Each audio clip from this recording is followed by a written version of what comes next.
নামাজ পড়ার সময় মহিলাদের চুল দেখালে নামাজ হবে কিনা, খুবই গুরুত্বপূর্ণ একটি প্রশ্ন প্রিয় ভাইরা। এই প্রশ্ন মেয়েদের অধিকাংশের অজানা।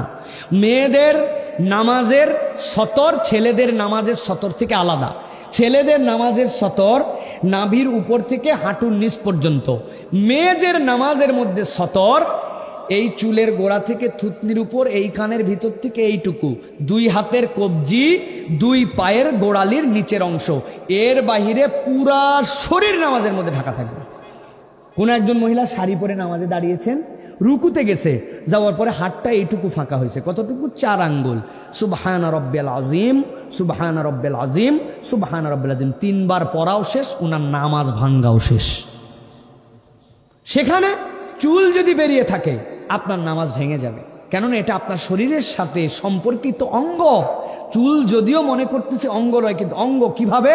ফরজ গোসল করার সময় প্রত্যেক চুলের গোড়া পর্যন্ত পানি পৌঁছানো ফরজ, তার মানে এটাও আপনার শরীরের সাথে অঙ্গ। সেই হিসাবে কোনো মেয়ের নামাজের সময় যদি চুল বেরিয়ে থাকে তাহলে তার নামাজ শুদ্ধ হচ্ছে না।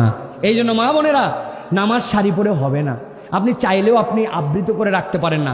নামাজের জন্য আলাদা একটা ড্রেস বানান, যেইগুলা খিমার, যেইগুলা বড় ম্যাক্সি, যেইটা বড় হিজাব, এখান থেকে বেঁধে নেবেন, পুরা হাত পা সব ঢাকা থাকে, এর ভিতরেই হাত তুলবেন, এর ভিতরেই বুকে বান